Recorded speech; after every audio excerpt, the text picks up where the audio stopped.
Assalaamu calaykum waraxmatullaahi tacaala wabarakaatuh. Kusoo dhawaada asxaabi channelkeena Fursad Gaab. Muuqaalkan gaaban waxaan ku sharxi doonaa sida loo sameeyo privacy and policy page iyo contact us page.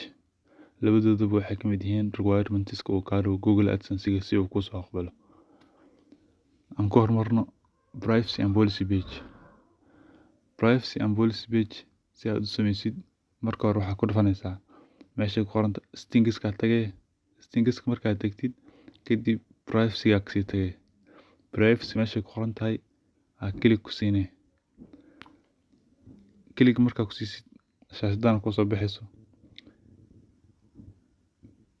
Si aad u sameysid privacy and policy page waxaad taabanaysaa create meesha ku qoran tahay. Sidoo kalena template kale haddii aad adiga diyaarsatay inta ka sameysan kartaa oo inta page-ka aad samaystaa dooranay laakiin hadda create mid cusub oo sameynaa create taawo. Create markaa taabatid qoraalkan uu WordPress ku soo diyaariyay ku soo baxayo inta badan waa privacy and policy page kala isticmaalo saana ku diisa kartaa daartu waxa ka bedeli kartaa kadib markaa dhameysay waxaad taabataa meesha ku qoran tahay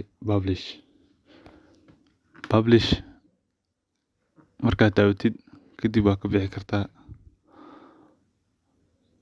kadibna privacy and policy page ku sameysmaayo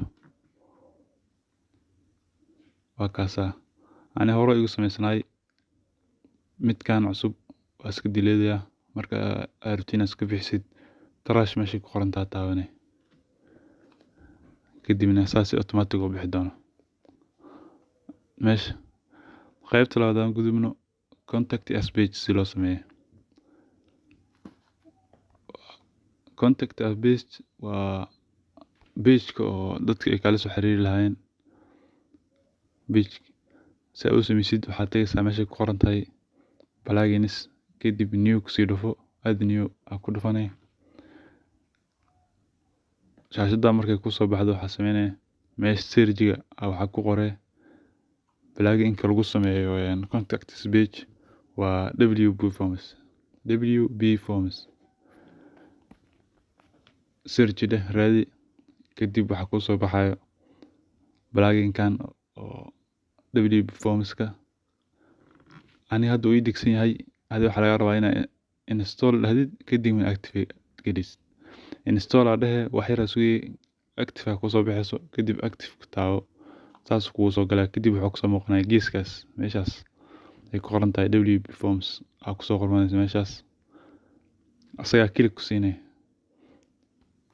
Markaad taabatid WP Forms-ka si marka waxaad sameynaysaa waxaad tagaysaa meesha ku qoran tahay add new markaad taabatid waxa ku soo baxayso shaashadana ku soo baxayso kadib waxaad taabataa simple contact form use this template taawo.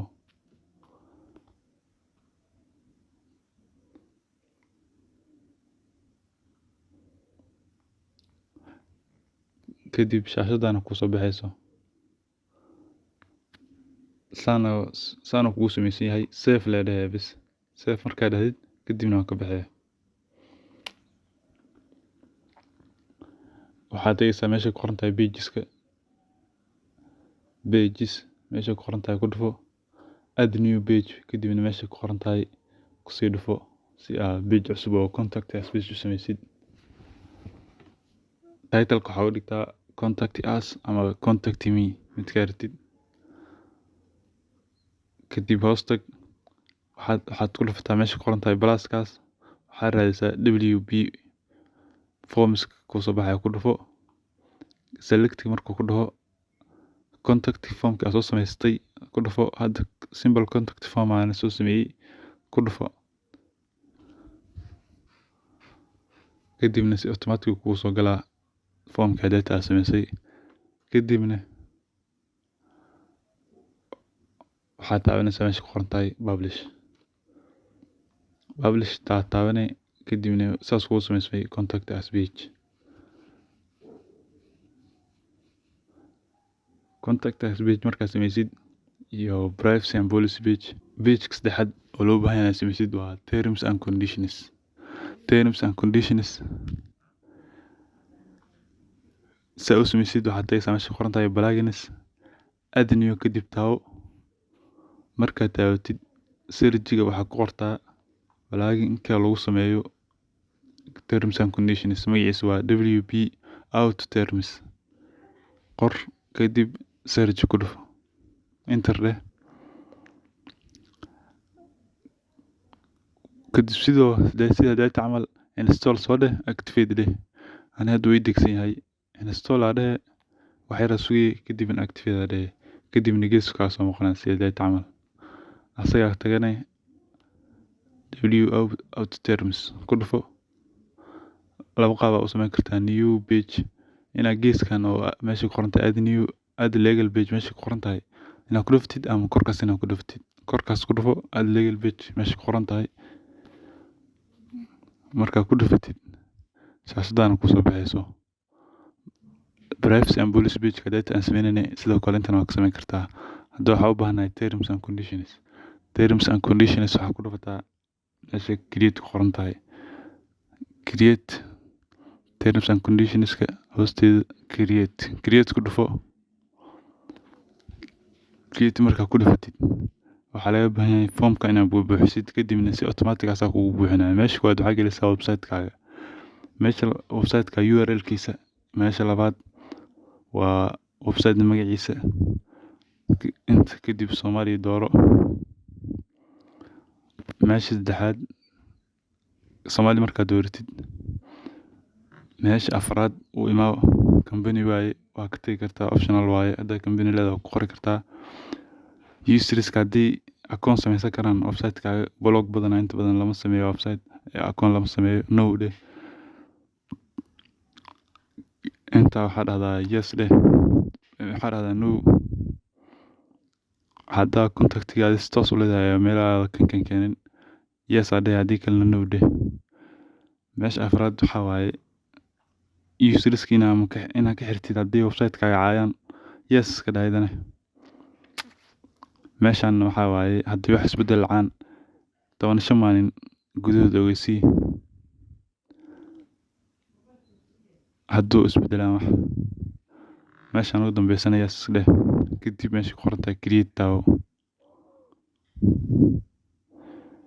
Asaasi toos kadib kugu sameyn doono create markaa taawatid legal page oo terms and conditions. Kadib waxaa sameysaa meesha ku qoran tahay publish aa taabanay. Si toos kugu sameeyaa hadda ujeedaa qoraaladii waxa dhan oo termskan oo laga rabay. Publish aa taabanay meesha ku qoran tahay. Kadibna waa publish gareysay page-kaaga. Sida page-ka caadiga camal maahan, waa legal page asaga. Markaad inaad tagtidna legal pageskaas meesha ku qoran tahay, all legal pageska ka tagi kartaa. Waa ka muuqaalkeen meesha ku egyahay. Sidoo kalena about us page waa soo wadnaa insha Allah hadduu Ilaahay idmo sida loo sameeyo. Intaas ayuu ku egyahay muuqaalkeena maanta. Ha ilaawin hadduu muuqaalku ku qanciyay inaad like saarto, subscribe na saar haddii aad ku cusub tahay channelkeena. Waa mahadsan tahay.